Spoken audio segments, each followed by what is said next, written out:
Laat hem maar komen, kunnen beginnen. Als de hemel open gaat en die komt in mijn arm, het geluk weer bij mij staat. Ja, dan voel ik aan alles, ik ben die man en ik ben zo geren bij die. Die hebt mijn hart gestolen, ik ben zo blij met die.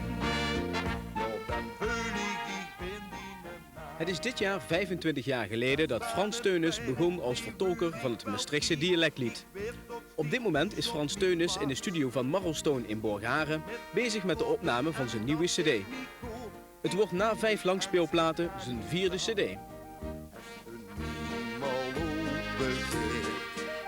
Ik ben eigenlijk begonnen, ik was vroeger een verenigingsman. Ik was bij heel veel verenigingen. Ik was tambourmeester bij een harmonie. En altijd als Cecilia feest was, dan was ik altijd te klos. Ik moest altijd optreden. Ik moest me altijd verkleden, noem maar op. Ik was eigenlijk een beetje de clown van het gezelschap. En toen hadden we een paar keer een liedje gemaakt en zo. En dat sloeg nogal erg in. En de allereerste single wat we toen hebben we gemaakt voor die volleybalclub Sutherland. Die wat toen in de eredivisie volleybalde. En daar kwam Sjogel op dat singeltje. En toen is het eigenlijk allemaal begonnen in stroomversnelling. Ik was eigenlijk een van de eerste artiesten met Beppie, de zingende potvrouwen, de Wieke Hofzangers. Wat toen in dat tijd met carnavalszittingen gingen optreden.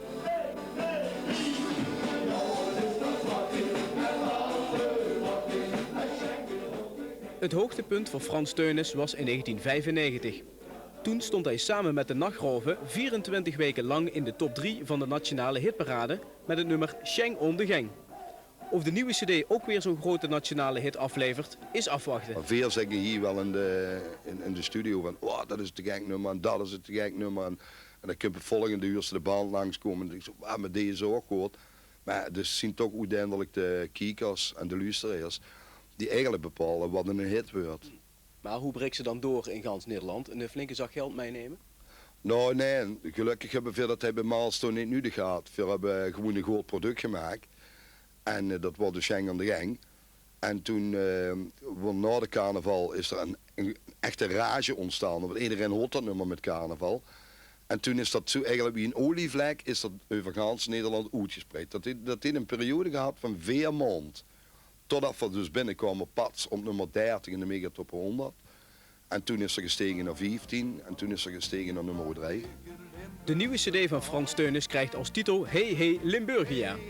Limburgia, lang leven in de gloria. Ik hou zo veel van die Hey Hey Limburgia.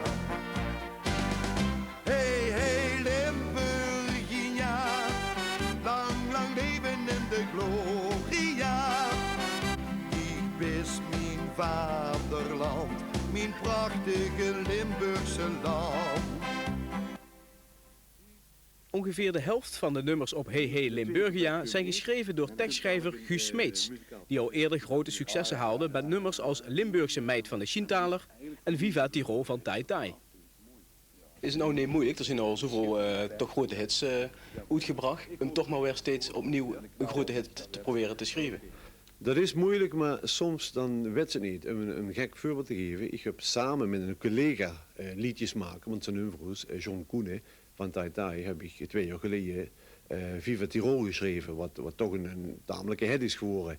En dat was een nummer wat eigenlijk op 5 minuten tijd klaar was.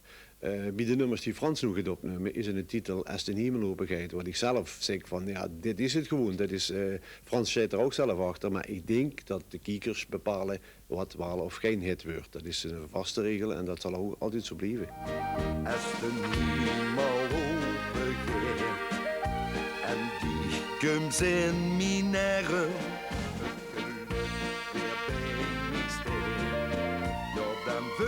aan alles, ik ben die man en ik ben zo geren bij die. Die hebt mijn hart gestolen, ik ben zo blij met die. Sinds augustus is Frans Teunis niet alleen actief als zanger. Samen met John Bell Producties is hij in augustus een bureau begonnen om beginnende artiesten te begeleiden. Voor begeleiden bijvoorbeeld dus een artiest wat doorbreekt. Nou, bijvoorbeeld een artiestenbroto. Wie kan er met de pers omgaan? Met zijn kleding, welke nummers gaat er zingen, wie manifesteert er zich op het podium.